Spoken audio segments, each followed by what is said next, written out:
Well, Michigan celebrating Valentine's Day with a nice rude welcome to the UCLA Bruins in that second half. And we are so honored to have two-time Big Ten champion Butch Wade with us, who was here today. He said, you know what? I want to hang out at Chrysler Center a little bit longer, talk some Michigan basketball. Butch, it's a pleasure, my friend. Let's start with your 86 team being one of the three honored here today. What was that like for you? That was actually amazing. We had a good turnout. It's just great to see the guys that came back. Ralford was back. Rob Henderson was here last night. Gary Grant, of course. Yeah. Antoine Jobert. Um, just great to be back home. Was Judge as talkative then as he is still to this day? Yeah. Judge is still Judge. I love it. Still Judge. Oh, Judge is he's one of a kind. That team obviously so special. Terry and I talk about it plenty because that was obviously the team that he got a chance to see before he made his way while he was rocking and rolling over at Romulus. But really special, the 86 and the 66 Big Ten champions, the 76 national runner-up, the Final Four group from hard to believe 50 years ago. But we're here to talk some Michigan basketball. We'll have Drew Williamson, Michigan assistant, coming by, and we'll definitely be excited to talk to him about this Michigan win. Let's just start overview. Butch, as you were following along and watching it, what stood out to you about this game and this performance from Michigan? This game in particular, just the energy they have at both ends of the court. You don't find that a lot. A lot of teams base their success on scoring the basketball, running the basketball, chucking threes, getting easy buckets and fast buckets. But Michigan, when I watch them play, I watch them on TV a lot. So it's a different perspective when you're watching them live. You get to see the off-ball defense. Guys are banging, guys are getting through picks, and they're guarding late into the clock. And then the opponent has to put up a tough shot. They gave up a couple of offensive rebounds that they've got to get rid of. Yeah. But no, they played both ends of the court. I mean, even when I played, our guys were more offensive minded than they were. I mean, let's face it, not a lot of guys like to play defense. Sure. They seem to enjoy playing defense, and then you don't catch guys out of position. They switch well, they rotate well, they help well, and then of course, they protect the rim really well. You mentioned it's different in person versus on television. So was the size even greater in person in terms of what Michigan has with Aday, Morez, Yax, all that? Did it stand out more to you there, or do you think TV represented it pretty well? I expected those guys to be big because I watched them at practice when we came back in the summertime in August. And one thing that stood out in August, we came back and watched them get after it. They go hard. I mean, Dusty does a really good job of taking advantage of the time. Yeah, he's always instructing. There's not a wasted moment. No. In their practices. I was very impressed with that. He's teaching all the time. They've got high energy all the time. That just translates into the season. That's why they did their homework early. Yeah, really did. You mentioned the bigs and the size. Let's start with what Yax brings to the table, because he's somebody who, if he were only focused on scoring, he could probably score 30 plus a night. And yet he had two big threes. He just kind of lets the game come to him it's a remarkable way. How would you describe what Yax brings to this team and how his game plays out? He kind of meets the moment. He's very unselfish. He had a couple big threes. He can get downhill. He's tough around the basket. He had one really nice block shot. Yeah. He's involved. He's engaged. He does whatever the team needs. And it's a lot of times you don't see your superstar wanting to play both ends of the court. He does. He gets after it and bangs. And, we always, I coached high school basketball for a while, and I do Nike camps and things like that. And one of the things you try to teach kids to be successful is you want ball movement and body movement.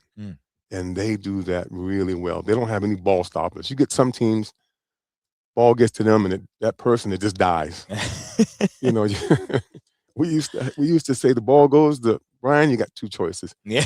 Offensive rebound to get back in defense. Those are your options. You know, it's not, and it's not fun to play with guys like that. You know what I mean? But they are in sync. And like I mentioned to you earlier, it's just amazing that they're able to gel like that. And that, you know, when I played at Michigan, our freshman year, we had great 5 players: Roy Tarpley, we had Rich Relford, Rob Henderson, myself, and Paul Yokis. And even as freshmen, we had a rough time that freshman year. Sophomore year, we started to gel and we got better and we won the NIT at the end of my sophomore year. But that was back when they had, I don't think, 32 teams that made the tournament. We might have made the tournament had they had 64. And then we finally started to gel. And the time that we were juniors and seniors, then we really got it rolling. But to turn around and gel that fast, I find that pretty amazing.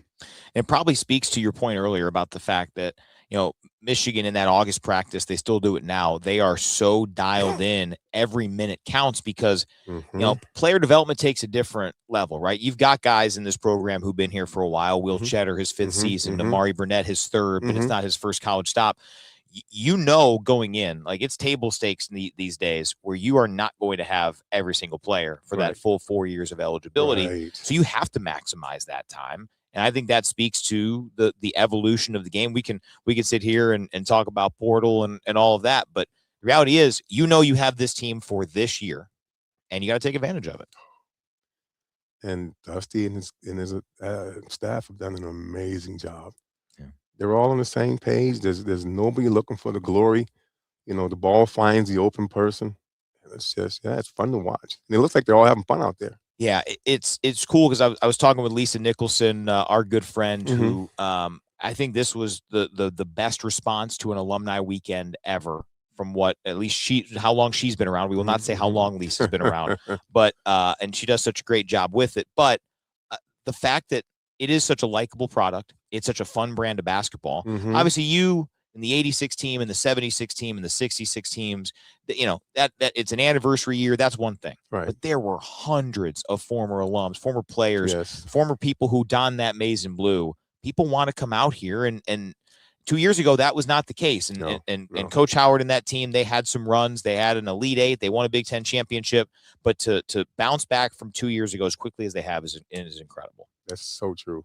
So true. Yeah. Aday, former UCLA Bruin, and we talked about, and you can hear on the audio edition to Defend the Block coming up later this afternoon, the fact that it just seemed to matter so much to everybody else because we know it's important to Aday. If he played at UCLA, it was important. How did you see that joy come out in Aday and some of the other guys late when I think Aday kind of knew there was a weight off his shoulder, right? Like, how does that show up? How does that make a team better when you have that common goal beyond just, of course, we want to win, we want to keep pushing to a Big Ten championship? He already plays with a lot of joy to begin with, but, you know, there are a couple of plays that stand out. He made a nice block. He caught that one alley hoop dunk backwards. How about just that, kind of, I mean, you know, give him his flowers. He did it. He plays hard all the time. He protects the rim. He plays his role. I mean, you could probably throw it down to him all the time and you get your dunk, but they spread the ball around, you know, and it's nice to see him get that win on a personal level. When you play your old team, you know it means more to you than anybody else. Who else? I know you could take this in a number of different directions, but who else individually, whether it was today or as you've watched this season, whose game you really like or their approach, their style, something that really stands out? And I know it could be all 9 of the guys. I understand that. But anyone else who really think, yeah, you know, that reminds me of somebody, or I really appreciate that about this group? I'd have to go with Mahrez. He's got a little that nasty in him. A little. Oh yeah. He's got a little bit of that grit in him. He reminds me a little bit of myself. That's but great. He's far more polished offensively, but he just goes out and does his job and does it really well. Really well. Rebounds, plays tough around the basket, gets tough points, makes his free throws, and he does it in the most humble way. He's not hooting and hollering and putting his finger in people's plate. He goes about his business and gets his job done. Yeah, there's something to be said for somebody like Mahrez, who he had a few quick buckets in the early going of this game, but yet he doesn't have to have anything really drawn up for him. No. He makes his own points, rebounds. He didn't have a big rebounding game in this one. How difficult is that to, again, I don't know. There's not a whole lot of set plays necessarily that get run in some of these transition spots. You're just trying to go out and hoop, as Dusty will say. But to have that type of style ability and be as productive as he is, how difficult is that? It's very difficult. And it's difficult to do it for the most part on a night in and night out basis. He's giving you that just about every game, unless he gets in foul trouble or something like that. For him, it's not a once in a blue moon thing on once in a while. It's pretty much every night, and you got to love and admire a guy like that. It is pretty remarkable. It's been fun to watch this team in second half defensively. It seemed like they really turned it on. You mentioned how this team likes to play defense. There were some stretches that weren't quite up to what I think the expectation is. But what'd you see from this group in that second half that turned what was a 2-point deficit into a 2-point lead into a 30-point win? I think they wear you down by, let's just say, death by 1,000 cuts. They just keep it going. They grind you and grind you. When I look at Michigan play, what they won't do is they won't beat themselves. And they may make a turnover here and there that you just go, oh, you grimace at. But their energy's there. The competitiveness is there. The fight is there. The intensity's there. And if you can play with that and be locked in for 40 minutes, we're not going to make every shot you take. You're not going to make every free throw you take, but they have the important intangibles. And you can see that, we preached to our kids when I coached that, you got to like each other. They love one another. You emphasize that with what's called positive touches, and that's contagious. Yeah. They're helping one another off the floor. They're acknowledging good pass, good play, good help on defense, good rebound. And that goes a long way. That creates that brotherhood, and then you want to fight like the Dickens for your brother, and that's what we had. I was that guy that if you come after Antoine, you coming after me. You go after Gary, you got to come through me. You know what I mean? And when you have that, and you generally care about each other, carries you a long way. No doubt. All right, we've got Drew Williamson. Drew, we're not. Are you almost home? I'm pulling over, and I'm in a parking lot. I'm close to home, but I'm pulling over in the parking lot. All right. Well, I appreciate you you making some time in a unique way. I like the swag of coming back for a win. I'll tell you, it's nice when you can win and the sun's still out, isn't it? Man, it's unbelievable. I didn't know what to do when I walked outside. I was like, this can't be a real day. Starting to see the grass again, like all the snow's melting. So it's a good day overall. No doubt. Well, we got Butch Wade with us. I just want to start before Butch gives you some questions as a former coach himself. You told Terry at the half, and I loved this quote. I didn't love it at the time, but I love it after the fact now. Quote, "We got a little bit too cool." How did you tell the Wolverines they weren't that cool yet, and they had to be a lot better if they wanted to feel cool at the end of the game? Well, we talked about, UCLA had 6 days off in between games. And in their press conferences, they continued to talk about just the physicality. They needed to pick their physicality up. And their first half, they came out and showed it. And as we emphasized it in practice, I don't know if we felt it until the game started. And once the game started, we kind of had to talk about it. And I think them coming out as aggressive as they did allowed us to have something to talk about at the halftime. So when we went in, hey, listen, guys, this is what they said they were going to do. They're doing it in the first half. Now we have to come out and match it. Coach, put on your coach hat. What do you think? What do you want to talk about with Drew Williamson? Hey, Coach, how are you? I'm good. How are you, Coach? I'm doing well. It's good to be back in Michigan. Good to be home. Back. Just I watch you guys play, and I've been following you guys all year. I played here at Michigan, and I played 14 years professionally for a while. And the game has obviously changed and evolved into something else. But, there's a couple of things, telling Brian, that I really appreciate about you guys is that when we watched you guys practice in August, you guys do a really good job of maximizing your practice time. There's no wasted time. There's a lot of instructions, a lot of energy. There's a lot of game planning, and I really like that. And you Mhm. can see that translate right into the game. You know, one of the things, how you keep it going all year. You know, as a former player, as a coach, I've always had, and I'm not jinxing you guys at all, but it's hard to maintain that consistency. You guys, I mean, you guys got the biggest bullseye on your back. You're gonna get everybody's best game, but you guys withstand that. You guys are able to. I don't see you guys crack out there. I mean, you take whatever comes, and then you just stay on course. You stay with the game plan, and you guys turn a 2-point lead into a 30-point win. And when you guys do that, I don't see Dusty getting upset and screaming and slinging clipboards all over the place like Yeah. other coaches do. You guys, that works for you guys, and like, what's the secret, if there is one? Man, I think Dusty does a great job with the staff and the players of just being process oriented and not allowing one play or one possession to get you too high or too low. Hmm. And I think it helps both ways. Like when you're playing well, that possession had a life of its own. So we gotta figure out what's next. And then we struggled at Northwestern a little bit, and it was Hmm. good to have that kind of test where we're down 16 points, uh, Hmm. and the guys just don't show any panic, and they say, "Listen, let's get this thing one possession at a time. Let's get the lead under 10, within 10-minute mark of the game, and Hmm. we'll have a chance."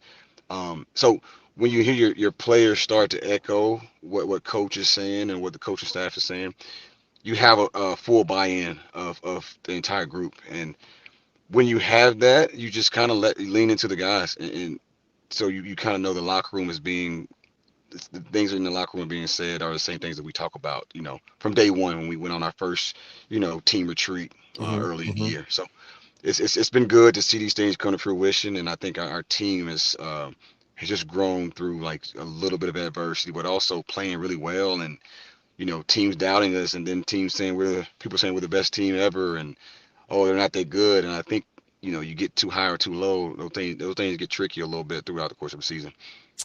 How did you see Aday handle this game against his former team, and how did you see everybody else uh, take that chip, that extra oomph? Right, I know every game has got to be even keel, but I mean, Aday's human and he wears his emotions on his sleeve sometimes.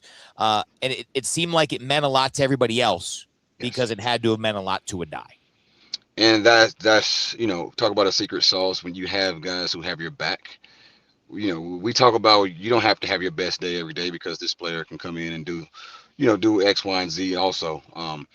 But to see the guys rally around a die and just kind of tell them all week, we got you, we got you. You just be yourself. We're here for you. And I think Merez will deal with it in a few weeks when we play Illinois.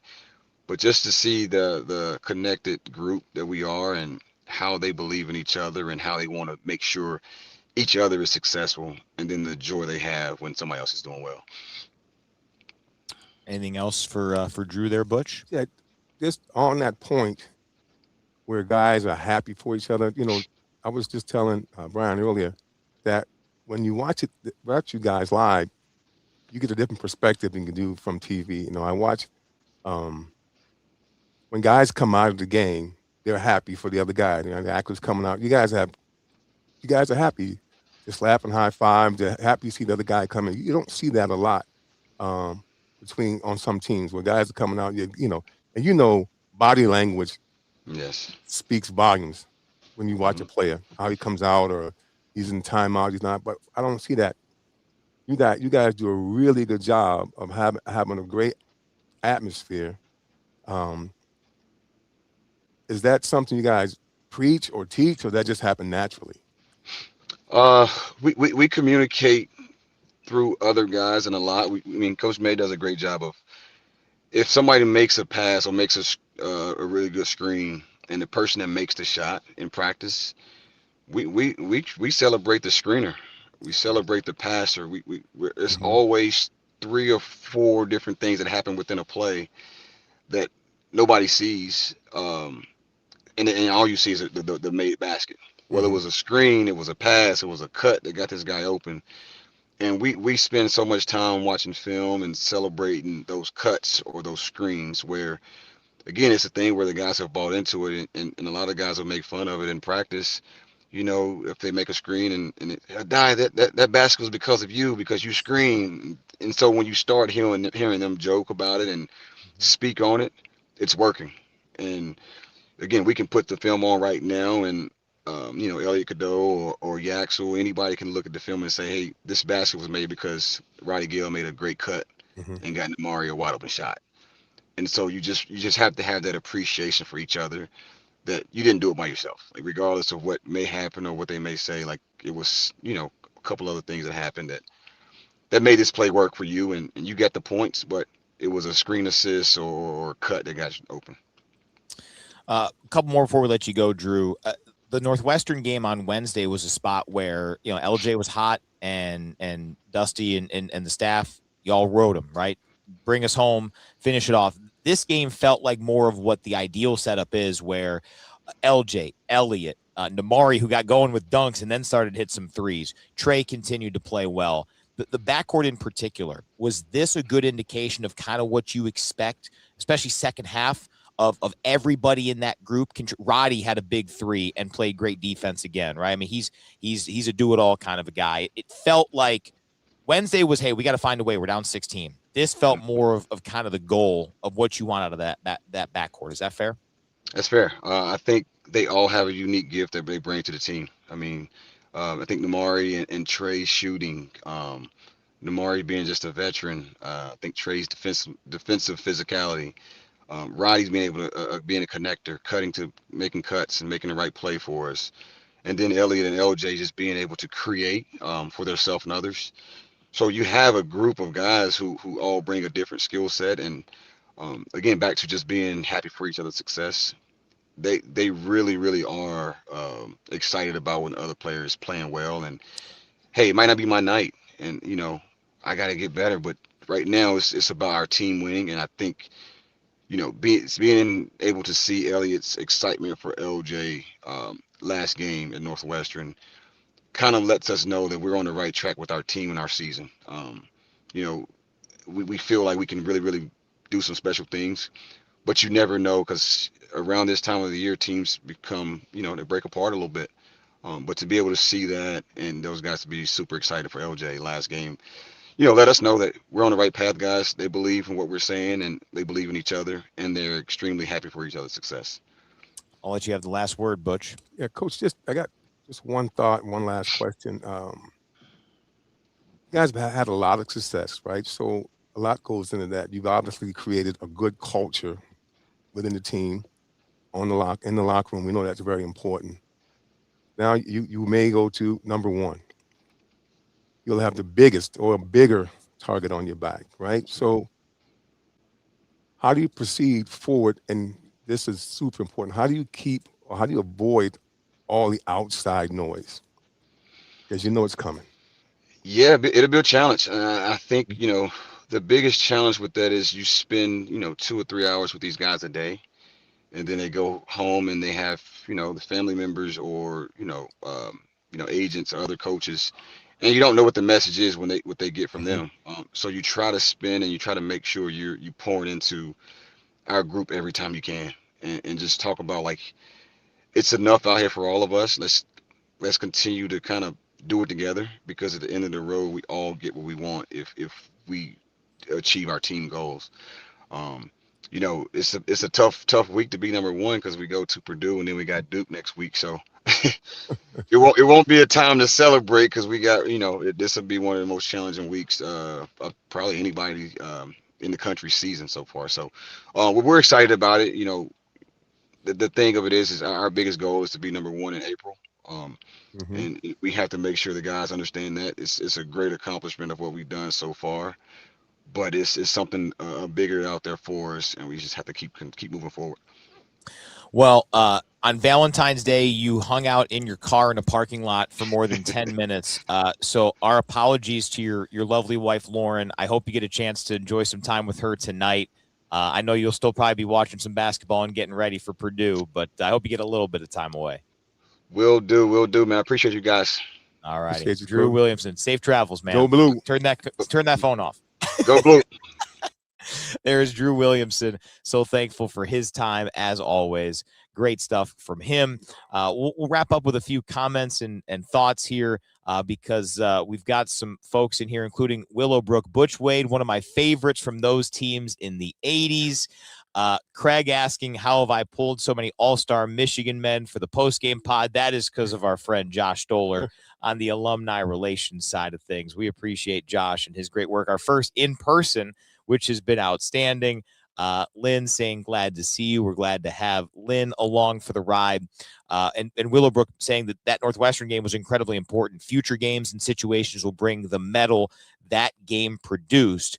And yeah, I mean, I think you saw it in real time what happened today where, Michigan was playing, I thought, and Dusty said to us in postgame on the radio side, he thought the first half went pretty well. It just didn't quite get some of those shots to fall. But they came out with an energy after a lackluster finish to the first half and really took over. Northwestern was different. That looked dicey, down 16. But this team seems to learn lessons pretty quickly when they do have an issue, don't they? They do. And that's just, winning's contagious. When you win, you know how to win. We won. It was my junior year, 16 games in a row. When you win, you know how to win. And you believe in each other. Like I said, when you start to love one another and play for one another, and it shows and it wins games. And they look amazing. They look amazing, like I said, and they like to play both ends of the court. We didn't do that as well. Yeah. They guard and they guard really well. One guy's always got the other guy's back, and someone has his back, and you can, like I said, it's a lot different watching it in person than it is on TV. You get a total different perspective. Yeah. Our friend D Original, Duke and Purdue will be the tests. When don't turn the ball over, they will beat any team. And that's the funny thing. Michigan's first turnover in Saturday's game was inside of 2 minutes in the first half, yet UCLA was hanging around. I think the big difference was Michigan wasn't quite hitting their threes. UCLA was, but Michigan just does so many things where a team has to be almost perfect. If Michigan's executing, then the opposition has to be almost perfect. Before we get out of here, Butch, I wanted to ask you, you won 2 Big Ten championships. One was a runaway in the standings. The other one was a nail biter. You guys won by 1 game. Right now, Michigan finds itself 2 games up in the loss column, but they'll face a couple of those teams, Purdue coming up and Illinois, both on the road. What was harder? Was it that run where you felt like you had a chance to pull away? And I'm not saying it wasn't. It was easier the last couple games because you had it clinched. But was it harder around the midpoint when you were battling a lot of teams around, or was it the worry about we're battling complacency? We have this big lead. We want to make sure we push the tempo. I think it's harder, and pressure's only as much as you put on yourself. If you put together a game plan and you stick to that and don't deviate from it, then you win. But I think it's harder when you're in that grind, and every game you got to win. But if you don't look at it that way, let's just go out and play our game. When we took that approach, we usually won. Yeah. When we started letting other thoughts sink into our head, and it's just, I remember my junior year. My junior team was probably our best team. We got to the tournament, and it was so. We played Villanova that year, and Villanova ended up winning it. That was the '85 year. We played with the shot clock, so we would get up and down. That's what we like to run and gun. Yeah. And they didn't want to introduce the shot clock to the tournament, so Villanova just kind of held the ball, and we had to foul them. We just got anxious. And a different game. Yeah. They slowed it down and fouled it and made free throws, and then we wanted to get it, and they just took the air out of the bar. Yeah. And that was just so frustrating. You know what I mean? It's just, so that was one of those instances where it wasn't something that we were accustomed to, and that one hurt. Villanova went on to win it, but there's Yeah, that one still stings. I mean, I did not play at a high level. I know, shocking. Look at me, but I always hear from former athletes the tough losses stand The out. one that got so away. Everybody has that one that got away. Which is why these types of weekends are so important, where you get a chance to celebrate what you all accomplished, and back-to-back Big Ten championships is so difficult to do. It is. Which is what your team did. Tell our viewers what you're up to now, and I know you're down in Florida, but what are you up to now? And are you still staying involved in the game a little bit? I am. I played professionally for 14 years, and I came back, and then I did a stint as an assistant coach with Grizz Zimmerman, was the athletic director for Saginaw Valley State. So I was up there for 3 years as an assistant.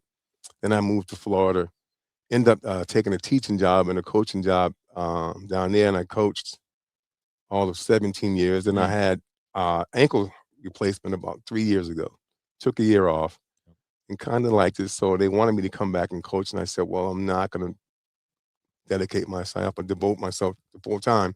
So I run Nike basketball camps during the summer. I still teach high school. And then I also run a youth basketball league in Sarasota. It's called Suncoast Basketball Club with a guy, BJ Ivy and Vince Cherry and Willie McLeod. 4 of us run this league. We got about 400, 500 kids awesome. from the ages of 5 to 17. So it keeps me involved and helps keep my fingerprints and hands on the game, and just giving back to young people. You know, when I grew up in Boston, that was my outlet. You know, I'm going to the Boys and Girls Club to play and going to the YMCA and play. And we had all these coaches that poured into me as a youth from AAU. And so, it feels gratifying to give back and stay involved with the game and just make an impression and working with young people.